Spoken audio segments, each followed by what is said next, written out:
ब्रह्मसूत्र ग्रंथ में page number 830 और 830 पेज के ऊपर से 7 नंबर की पंक्ति है।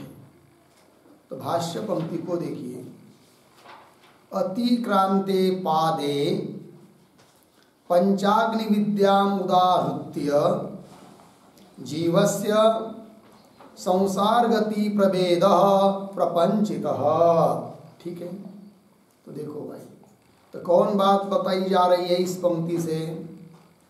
तो ये जो पंक्ति अतिक्रांते पादे इत्यादि, उसके पूर्व में एक वाक्य लिखते हैं अवतरण के रूप में। उक्त वैराग्य साध्य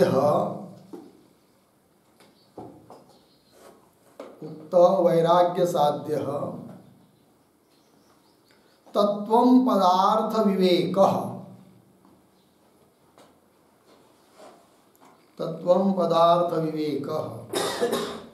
वाक्यार्थ ज्ञान साधनम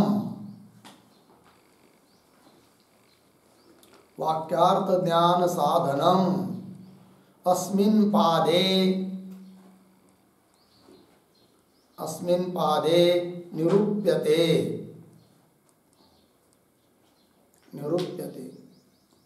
इति पादयोः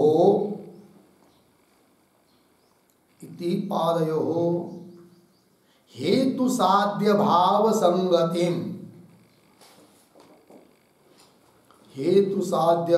संगतिम आह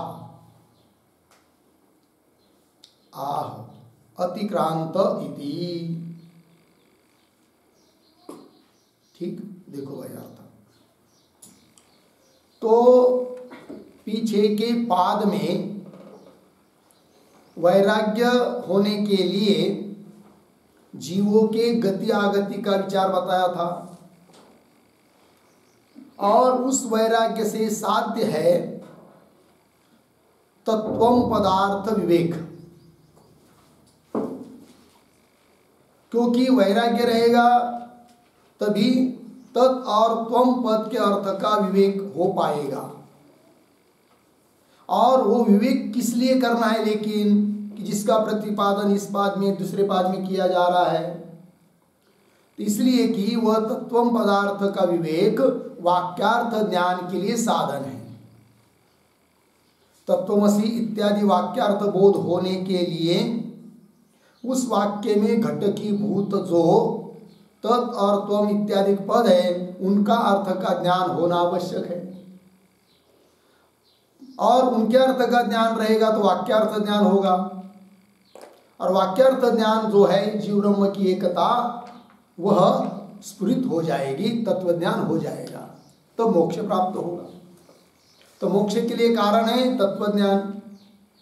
तत्वज्ञान होने के लिए वाक्यार्थ बोध चाहिए। वाक्यार्थ बोध होने के लिए वाक्य में घटकीभूत तत् और त्वम पद के अर्थ का विवेक चाहिए, और वह विवेक वही उत्पन्न होता है जिस हृदय में वैराग्य बैठा है। अतः पीछे के पाद में वैराग्य बताया, उस वैराग्य का साध्य तत्व पदार्थ का विवेक इस अधिकरण में बताना, इस पाद में बताना है। और वह विवेक होगा तो वाक्यार्थ ज्ञान होगा, क्योंकि वाक्यार्थ ज्ञान का साधक यह विवेक है, इस बात को बताया।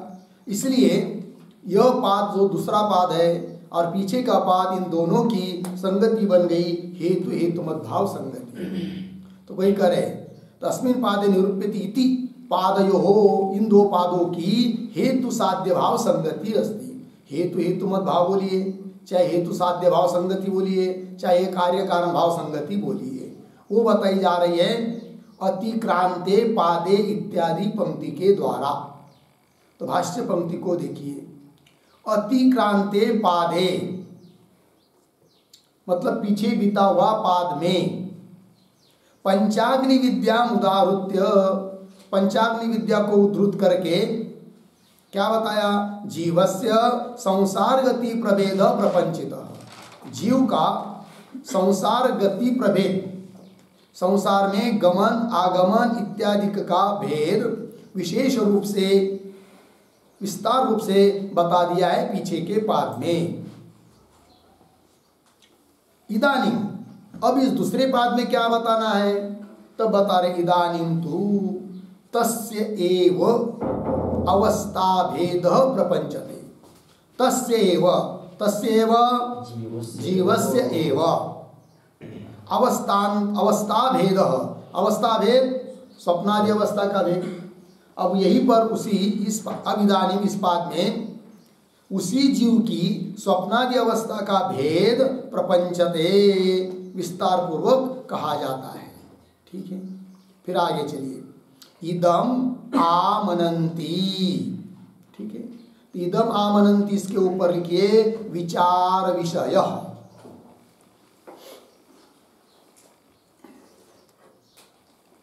विचार विषय, इस अधिकरण का विचार विषय क्या है वो बताया जा रहा है। और इदम के पहले भी एक वाक्य लिखिए छोटा सा। इदानीं तदेव स्वप्नस्य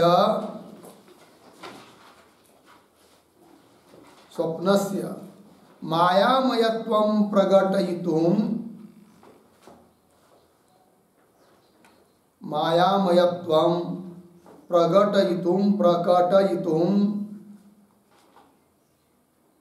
तद विषय वाक्यम उदाहरति। तद विषय वाक्यम उदाहरति इदम इति। ठीक है, देखो भाई अर्थ। इदानीं अब तदेव स्वप्नस्य मायामयत्वम, स्वप्न का मायामयत्व प्रकट करने के लिए पहले वो विषय वाक्य क्या है, श्रुति वाक्य कौन है कि जिसके आधार पर विचार करना किया जा रहा है स्वप्नावस्था का, तो वो बता रहे अभी। इदम आमनंती इसके आगे दिया है। इदम आमनंती ऐसा कहते हैं, बताते हैं, श्रुति बताती है।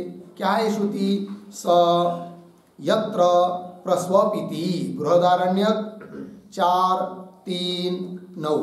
ठीक है ना। तो स वह यत्र जहाँ प्रस्वपिति विशेष रूप से सोता है, इति उपक्रम्य, ऐसा उपक्रम किया है स्वप्नावस्था बताने के लिए बृहदारण्यक उपनिषद में।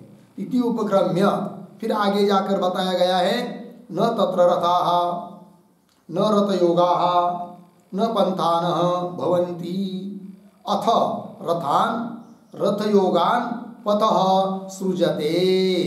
ये श्रुति है बृहदारण्यक 4:3-10।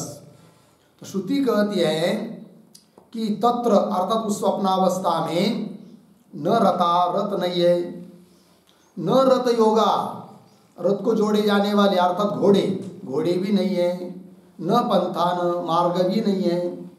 अथ ये सब न होने पर भी रथान रथयोगान पतः सृजते, रथ को, रथ के योग अर्थात घोड़ों को और मार्ग को उत्पन्न किया जाता है इत्यादि।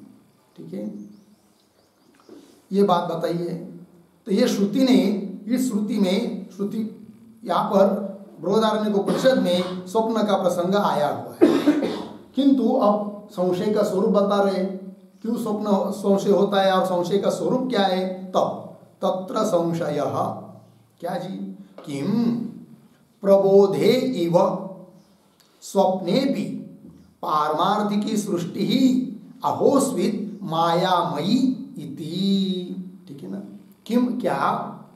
प्रबोधे इव, प्रबोध जागृत अवस्था, प्रबोधे इव जागृत अवस्था की तरह स्वप्ने अपि, स्वप्न में भी पारमार्थिकी सृष्टि ही अहोस्वित मायामयी। पारमार्थिकी, पारमार्थिकी का अर्थ यहाँ पर त्रैकालाबाधित पारमार्थिक नहीं लेना। पारमार्थिक मतलब व्यवहारिक। स्वप्न में भी व्यवहारिक सृष्टि है अहोस्वित मायामयी। मायामयी मतलब कल्पित प्रातिभासिक सृष्टि है। इन दोनों में कौन है? ये हुआ संशय। ठीक है, तो ये जो संशय वाक्य बताया अहोस्वित मायामयी इत्यादि सब, उसके ऊपर एक वाक्य लिखते हैं। स्वप्न रथादयः, स्वप्न रथादयः जागृत रथादिवत, जागृत रथादिवत व्यवहारिक सत्ताकाः, व्यवहारिक सत्ताकाः उत उत शुक्तिरजतवत्, शुक्तिरजतवत् प्रातीतिकाः, प्रातीतिकाः कौंस में लिखिए प्रतीति विषय भूताः,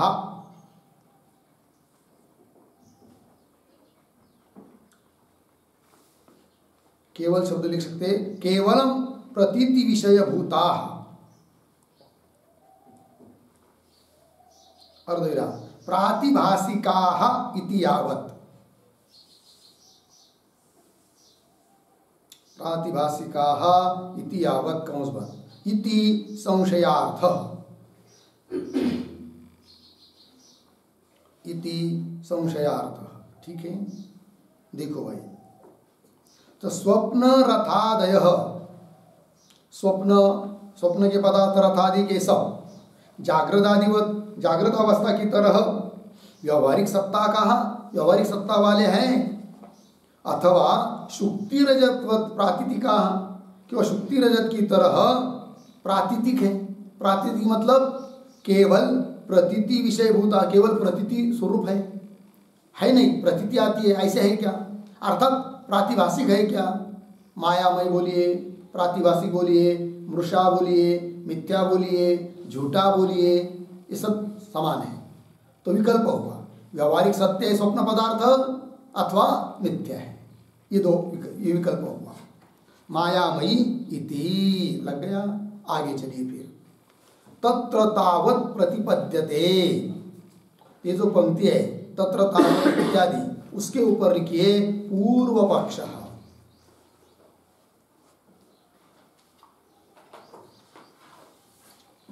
ठीक है, तत्र वहाँ तावत् प्रतिपद्यते, ऐसा प्राप्त होता है।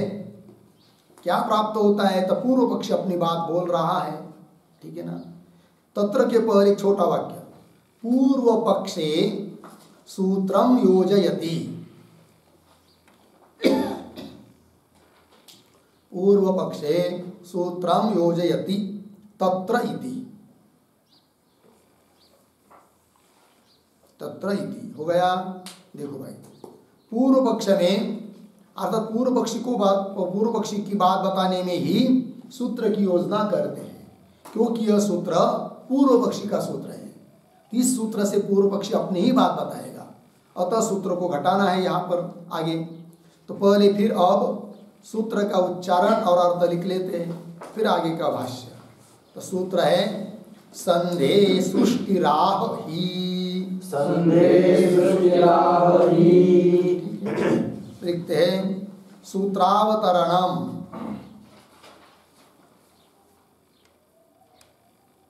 सूत्रावतरणम बराबर संसार गति निरूपणेन,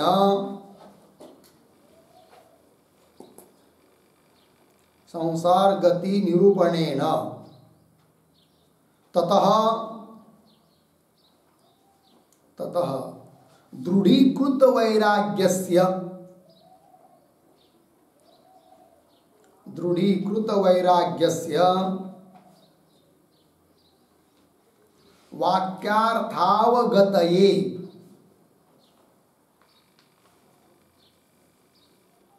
वाक्यार्थावगतये तत्वमर्थौ, तत्वम अर्थौ, तत्वमर्थौ संशोधयितुम, संशोधयितुम पादम आरभमाणः, पादम आरभमाणः त्वमर्थस्य, त्वमर्थस्य कौंस में लिखिए जीवस्य, कौंस बंद आगे जागृत अवस्था, जागृत अवस्था संसार निरूपणेन एव, संसार निरूपणेन एव निरूपिता, निरूपिता इति उपेत्य, इति उपेत्य स्वयं ज्योतिष्व सिद्धये, स्वयं ज्योतिष्व सिद्धये स्वप्नावस्थां वक्तुं, स्वप्नावस्थां वक्तुं पूर्वपक्षयति, पूर्वपक्षयति संधे इति, संधे इति। ठीक है, फिर नीचे के पंक्ति में लिखे सूत्रम बराबर संधे सृष्टि राह ही 3, 2, 1 और आगे कौंस में लिख के लिखे पूर्व पक्ष सूत्रम, पूर्व पक्ष सूत्रम कौंस बंद पदच्छेद संधे सृष्टि ही आह ही। फिर नीचे पदार्थों प्रतीक संधे बराबर जागृत सुषुप्त्यो हो, जागृत सुषुप्त्यो हो संधौ भवे, संधौ भवे संधे, संधे बराबर स्वप्ने पूर्ण विराम। आगे प्रतीक सृष्टि बराबर तत्र स्वप्ने, तत्र स्वप्ने दृश्यमानम, दृश्यमानम स्थावर जंगमात्मकम जगत, स्थावर जंगमात्मकम जगत व्यावहारिकम एव, व्यावहारिकम एव भवितुम अर्हति, भवितुम पूर्ण विराम। आगे कौंस में कुतः प्रश्न चिन्ह आगे की तरफ बांध देकर कौंस बांध। आगे प्रतीक ही बराबर यतः, यतः। फिर आगे प्रतीक आह बराबर भगवती श्रुति ही, भगवती श्रुति ही। आगे उद्धरण चिन्ह में अथ रथान, अथ रथान उद्धरण चिन्ह में इत्यादिना, इत्यादिना तथा कथयति, तथा कथयति इति। ठीक है, देखो भैया तो सूत्र अवतरण में लिख रहे हैं क्या संसार गति निरूपणेन तथा दृढ़ीकृत वैराग्यस्य, संसार गति का निरूपण करने से उससे जिसको वैराग्य दृढ़ हो जाता है, दृढ़ीकृत वैराग्य से पुरुषस्य, ऐसे पुरुष को वाक्यार्थ अवगत, वाक्यार्थ बोध होने के लिए तत्वम अर्थम, तत्वर्थम का अर्थ संशोधन करना पड़ेगा। उसका संशोधन करने के लिए यह दूसरा पाद आरंभ हो रहा है। तो संशोधितुम पादम, पादम आरभमान, पाद का आरंभ करते हुए सूत्रकार भगवान ग्रंथकार क्या करते फिर पहले त्वम अर्थस्य नाम जीवस्य, जागृत अवस्था संसार निरूपणेन एव निरूपिता इति उपेत्य, जागृत अवस्था का स्वतंत्र रूप से निरूपण करने की अब जरूरत नहीं, ऐसा मानकर। बोलेंगे क्यों जागृत अवस्था का स्वतंत्र रूप से निरूपण करने की जरूरत नहीं है? इसलिए कि पीछे के बाद में संसार का निरूपण किया, गति आगति का निरूपण किया, अर्थात जागृत अवस्था का निरूपण हो चुका है। तो जीव के जागृत अवस्था का निरूपण संसार के निरूपण से ही हो गया, ऐसा स्वीकार करके मानकर पुनः जागृत अवस्था का निरूपण करने की जरूरत नहीं, ऐसा समझकर फिर सीधा स्वप्न अवस्था का निरूपण करने जा रहे हैं। और वो भी किस लिए? तब कह रहे स्वयं ज्योतिष्व सिद्धये, जो जीवात्मा है, चैतन्य है, परमात्मा चेतन भाग स्वयं ज्योति है, स्वयं प्रकाशित है। इस बात की सिद्धि करने के लिए स्वप्नावस्था वक्तुम पूर्व पक्षयति, स्वप्नावस्था का प्रतिपादन करना है, किंतु उसका प्रतिपादन करने के लिए सबसे पहले आता है कौन? पूर्व पक्षी। तो सूत्र के माध्यम से आ रहा है। फिर सूत्र हुआ संदेह सृष्टिराहि, फिर पदार्थोक्ति में लिख रहे संदेह। संदेह शब्द का अर्थ होता है स्वप्न, स्वप्ने, किंतु स्वप्न के लिए संदेह, संदेह शब्द का प्रयोग क्यों किया? सप्तमी संदेह। तो बता रहे जागृत सुषुप्त्योः संधौ भवे संदेह। जागृत और सुषुप्ति इन दोनों के बीच वाले काल में होता है कौन? स्वप्न। न पूरे जागृत में स्वप्न पड़ता है, न पूरा सुषुप्ति रहेगी तब भी स्वप्न नहीं दिखता है। जब जागृत समाप्त होती जा रही है, सुषुप्ति अवस्था आने वाली है, बीच में होता है कौन? स्वप्न। क्यों? सुषुप्ति अवस्था समाप्त होने जा रही है, अभी जागृत पूरी आई नहीं है, जागृत आने वाली है, दोनों के संधि में होता है कौन? स्वप्न। वही कह रहे हैं जागृत सुषुप्त्योः संधौ, दोनों के जोड़ में संधि में होता है भवे, इसलिए संदेह अर्थात स्वप्न। तो सृष्टि तत्र स्वप्ने दृश्यमानम, सृष्टि शब्द का अर्थ स्वप्न में दिखाई देने वाला स्थावर जंगमात्मक समस्त जगत, वो हुआ सृष्टि, स्वप्न सृष्टि। वह व्यावहारिकम एवं भवितुम अर्हति, वो व्यावहारिक ही होना योग्य है, पूर्व पक्षी बोल रहा है। तो पूछेंगे पूर्व पक्षी को, क्यों स्वप्न सृष्टि को तुम व्यावहारिक मानने जा रहे हो, सत्य मानने जा रहे हो? कुतः? तो वो उत्तर देता ही यतः, क्योंकि इसलिए हम उसको सत्य मानते हैं। क्यों? अर्थात भगवती श्रुति ने स्वयं बताया है स्वप्न को, इसलिए हम कहते हैं स्वप्न सत्य है। कौन कह रहा है? पूर्व पक्षी। तो बोलेंगे कौन श्रुति ने बताया? वो श्रुति कौन है? तो अथर्वथान इत्यादि श्रुति ने वो सब बात बताई है। ये बता दिया पूर्व पक्षी ने अपनी बात, हो गया सूत्र के माध्यम से। इसी सूत्र का व्याख्यान अब भाष्य में देखिए। तत्र तावत् प्रतिपद्यते संधे, संधिनाम स्वप्ने तथ्य रूपा सृष्टि इति। तथ्य रूपा, तथ्य रूपा मतलब वास्तव रूपा, सत्य स्वरूपा, पारमार्थिकी, व्यवहारिकी है स्वप्न की सृष्टि, ये कहना चाह रहा है पूर्व पक्षी। तथ्य रूपा सृष्टि इति। ठीक है, आगे चलिए। संध्यम इति स्वप्न स्थानम आचष्टे, अर्धविराम। क्यों? वेदे प्रयोग दर्शनात्। ये जो पंक्ति है ना, संध्यम इति, उसके पहले एक छोटा वाक्य लिखिए उदाहरण। प्रतिज्ञां विवृण्वन्, विवृण्वन्,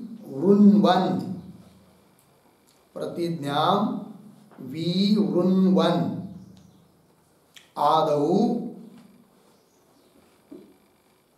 आदौ संध्य शब्दार्थम आह, संध्य शब्दार्थम आह संध्यम इति। ठीक है, देखो भाई अर्थ। प्रतिज्ञा का, जो प्रतिज्ञा की है पूर्व पक्षी ने पीछे के वाक्य में कि तथ्य रूपा सृष्टि वास्तविक सृष्टि है करके, स्वप्न की सृष्टि सत्य है करके, इस प्रतिज्ञा का विवरण करता हुआ आदौ सबसे पहले संध्य शब्द का अर्थ बता रहा है। संध्य मतलब क्या? तो वही दे रहे भाष्य पंक्ति में, संध्यम इति मतलब संध्य शब्द से स्वप्न स्थानम आचष्टे, स्वप्न स्थान, स्वप्न सृष्टि कहा जाता है। बोलेंगे क्यों? तो तो उत्तर देता है वेदे प्रयोग दर्शनात्।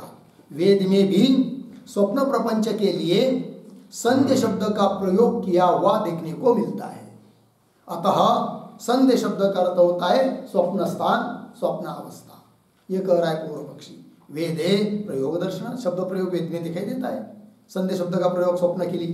बोलेंगे कौन है वो वेद का मंत्र कि जिसमें स्वप्न के लिए संध्य शब्द का प्रयोग हुआ है?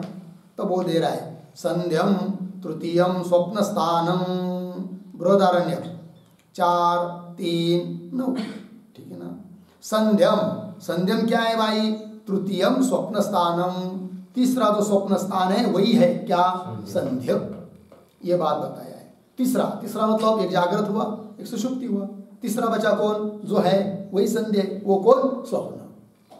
संध्यम तृतीयम स्वप्न स्थानम हो गया इति। आगे चलिए, बोले कि संध्य क्यों कहा फिर? ठीक है, स्वप्न ही सीधा बोलना चाहिए, तो संध्य क्यों कहा? संध्या मतलब दोनों का जोड़, दोनों का बीच में। किन दोनों के बीच में ये बताओ फिर। संध्या शब्द बोला है तो वो कहता है द्वयोः लोकस्थानयोः प्रबोध संप्रसाद स्थानयोः वा संधौ भवति इति संध्या। इन दोनों के संधि में होता है, इसलिए उसको कहते हैं संधि। किन दोनों के संधि में होता है, बीच में होता है? तो दो दिया यहाँ पर। एक तो बताया द्वयोः लोकस्थानयोः, दो लोगों के स्थान में, दो लोगों के बीच में होता है। दो लोगों के स्थान में तो दो लोगों के बीच में होता है। यह लोग परलोक। दो लोग मतलब कौन? दो लोग, दो आदमी नहीं, यह लोग और परलोक दोनों के बीच में है, इसलिए उसको कह दिया क्या? संध्या, स्वप्न। क्यों हुआ? दूसरा बताया प्रबोध संप्रसाद स्थानयोः। प्रबोध जागृत, संप्रसाद शब्द का अर्थ होता है सुषुप्ति। तो जागृत और सुषुप्ति इन दोनों के स्थान के बीच में, दोनों के बीच में होता है, इसलिए उसको कहते हैं क्या? संध्या अर्थात स्वप्न। तो दो संध्या शब्द की, संध्या मतलब बीच में, उसको स्पष्ट करने के लिए दो बताया। एक तो दो लोगों के बीच में, क्यों हुआ? जागृत और स्वप्न के बीच में। अब जागृत और स्वप्न के बीच में स्वप्न होता है, ये तो लोगों को अनुभव है, कोई बात नहीं। स्वप्न तो होता है, तो जागृत और स्वप्न सुषुप्ति के बीच में होगा स्वप्न। किंतु दो लोगों के बीच में ये कैसे? यह लोग और परलोक के बीच में ये कैसे? तो ये संदेह होगा, तो उस पर लिखते हम लोग थोड़ा सा। द्वयोः लोकस्थानयोः, इस पर टिप्पणी लिखेंगे, तब स्पष्टीकरण होगा। लिखते हैं मुमूर्षोः, मुमूर्षोः कौंस में लिखिए मरणोन्मुखस्य, मरणोन्मुखस्य बराबर मरणासन्नस्य, मरणासन्नस्य कौंस बंद। आगे सर्वेन्द्रियोपसंहारात्, सर्वेन्द्रिय उपसंहारात् एतल्लोक अननुभवे, एतल्लोक अननुभवे सति, अननुभवे सति वासना मात्रेण, वासना मात्रेण कौंस में लिखिए संस्कार मात्रेण,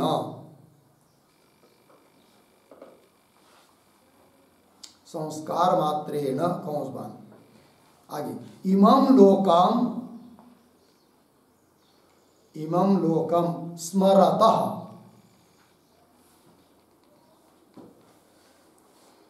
स्मरतः कौंस में लिखे मरणासन्नस्य पुरुषस्य,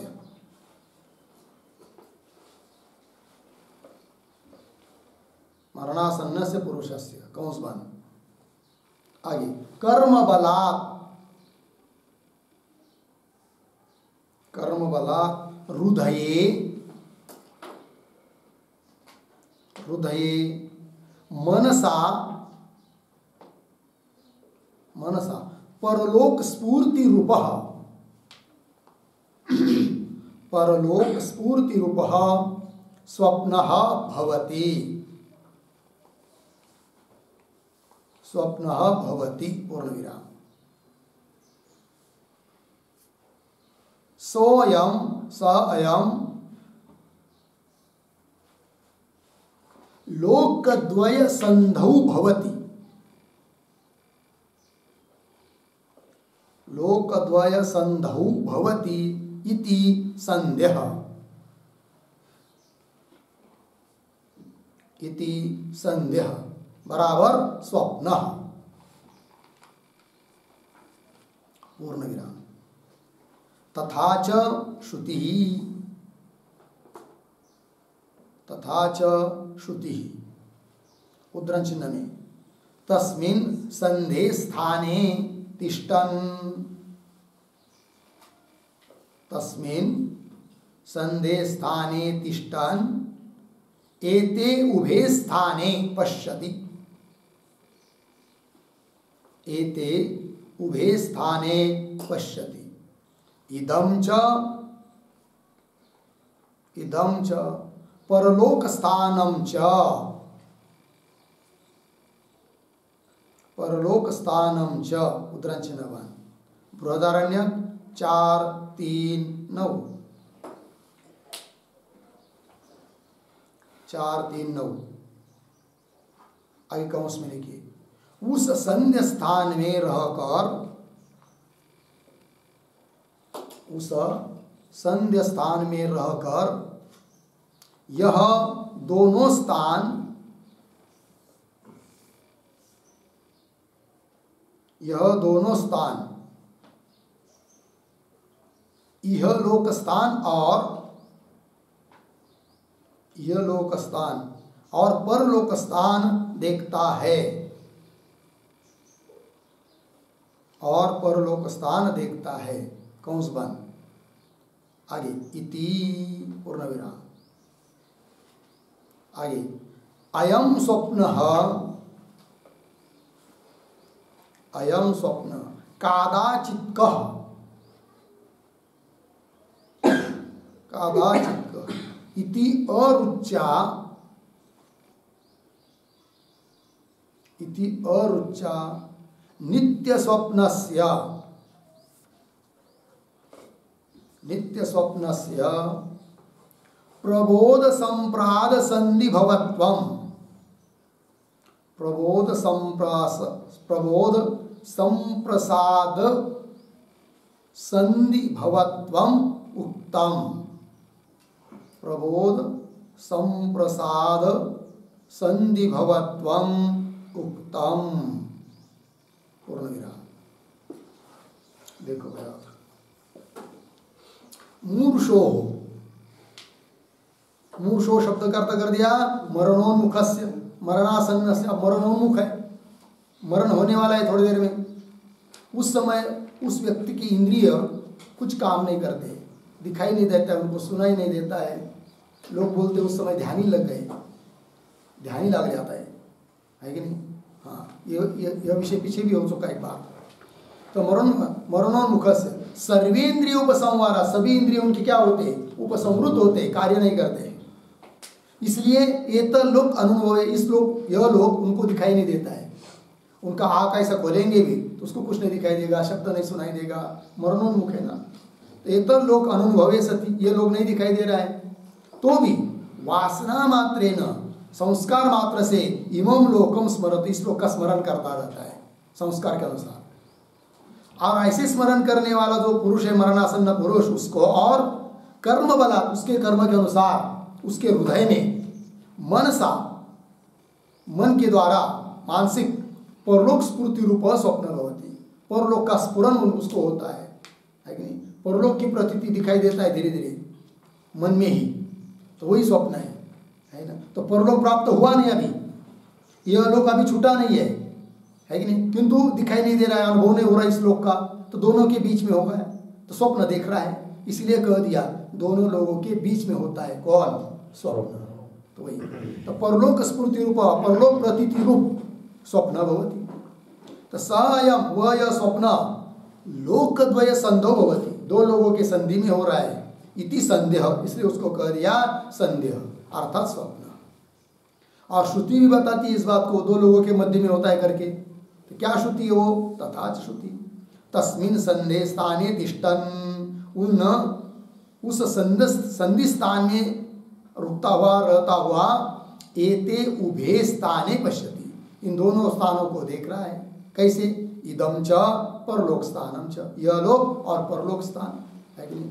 यह लोक इस लोक को संस्कार मात्र से स्मरण कर रहा है, और परलोक में, परलोक जहाँ उसकी गति होनी है उसके कर्म के बल पर उसको यहीं पर प्रतीति होने लगती है। तो वही उसके लिए क्या बन गया? स्वप्न।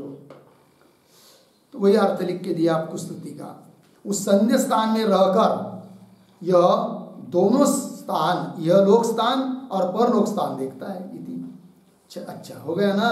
किंतु इस प्रकार का जो स्वप्न होता है वो कदाचित होता है, कभी कभी मरणासन्न काल में होता है, बार बार तो होता नहीं है। अतः लोगों का अनुभव की बात बताओ कि स्वप्न संधि में है, ये कैसे? तब इस पक्ष में अरुचि दिखाकर लोगों के अनुभव का जो पक्ष है उसमें रुचि दिखाते हुए विकल्प करके भगवान भाष्यकार ने आगे का विकल्प बताया है कि जागृत और सुषुप्ति के बीच में होता है, इसलिए उसको कह दिया संध्य अर्थात स्वप्न। वही कह रहे हैं अयम स्वप्न कदाचित का, जो ऊपर बताया वह कदाचित होता है कभी। इति अरुचा, उसमें रुचि न दिखाते हुए अरुचि से नित्य स्वप्नस्य, नित्य जो रोज स्वप्न पड़ता है लोगों को उसको बता रहे। फिर प्रबोध संप्रसाद संधि भवत्व, प्रबोध जागृत, संप्रसाद मतलब सुषुप्ति, उन दोनों के संधि में होने वाला स्वप्न बता दिया। ठीक है, चलिए बस चलिए। तो द्वयो लोक स्थान यो हो, एक बात क्यों प्रबोध संप्रसाद स्थान यो हो वा संधौ भवती संध्यम। ठीक, आगे तस्मिन् संधे स्थाने, उस संध्य स्थान में, स्वप्न स्थान में, स्वप्न अवस्था में क्या तथ्य रूपा एव सृष्टि ही भवितुम अर्हति। जो भी रथ घोड़े आदि स्वप्न में दिखाई दे रहे हैं वह सब कैसे? तथ्य रूपा। तथ्य रूपा मतलब सत्य स्वरूपा, वास्तविक, पारमार्थिक, व्यवहारिक है। तथ्य रूपा एव सृष्टि ही भवितुम अर्हति। बोलेंगे कुतः, ये कैसा आपको पता चला? तब करे यतः प्रमाणभूता श्रुति एवं आह, है कि नहीं? कौन है वो श्रुति? अथरथान रथयोगान सृजते इत्यादि। ठीक है ना? अर्थ अन्वय देखिए, यतः दो तीन शब्द छोड़कर आगे अथरथान रथयोगान पथ सृजते इत्यादि, पीछे आइए फिर, इत्यादि प्रमाणभूता श्रुति एवं आह। इसलिए स्वप्न प्रपंच सत्य है क्योंकि अथ रथान रथयोगान पथ सृजति, रथ को, रथ के घोड़े को, मार्ग को उत्पन्न करता है इत्यादि जो प्रमाणभूत श्रुति ही भी यही बात बता रही है, एवं आह। इसलिए स्वप्न सृष्टि सत्य है क्योंकि इसी प्रकार की बात श्रुति भी बता रही है। ठीक है, इस श्रुति में जो अथ शब्द आया है ना, अथ शब्द का अर्थ लिखिए बाह्य रथादि अभावे अपि,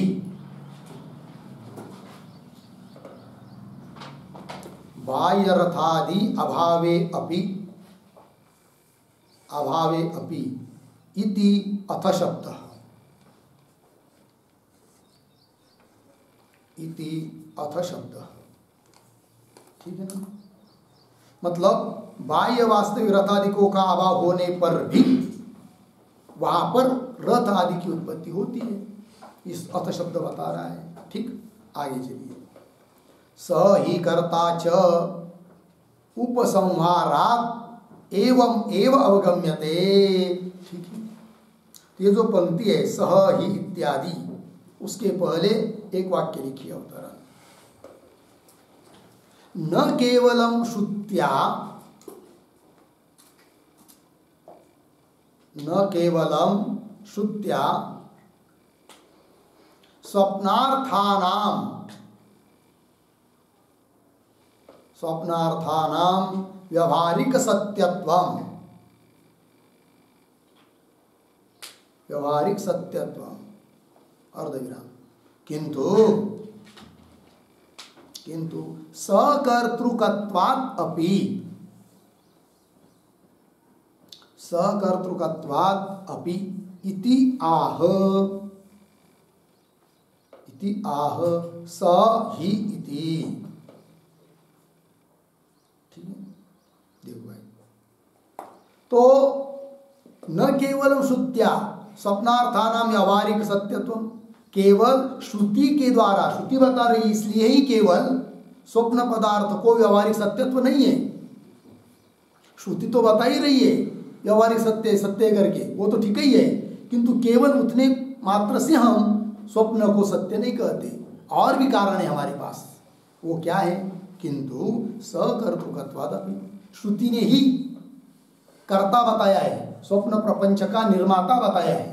यदि स्वप्न प्रपंच काल्पनिक रहता तो श्रुति उसका कर्ता का निर्देश क्यों करती? जबकि श्रुति ने स्वप्न प्रपंच का कर्ता के रूप में किसी का निर्देश किया है, इसका मतलब स्वप्न प्रपंच सत्य है। ये कहता है कौन? पूर्व पक्षी। वही कह रहे स ही कर्ता, वही करता है। इति च उपसंहारात, ऐसा उस प्रसंग में उपसंहार भी किया गया है। तो उपसंहारात एवं एवं गम्यते, यही बात जानी जाती है, निश्चित की जाती है कि स्वप्न प्रपंच सत्य है। ठीक है, पूर्व पक्ष ने कह दिया अपनी बात। इसके साथ साथ ये पहले सूत्र का भाष्य पूरा हुआ। फिर और एक पूर्व पक्षी का सूत्र आ रहा है 2 नंबर का, उसका विचार हम लोग कल करेंगे। ओम पूर्णमदः पूर्णमिदं पूर्णात् पूर्णमुदच्यते पूर्णस्य पूर्णमादाय पूर्णमेवावशिष्यते। ओम शांति शांति शांति।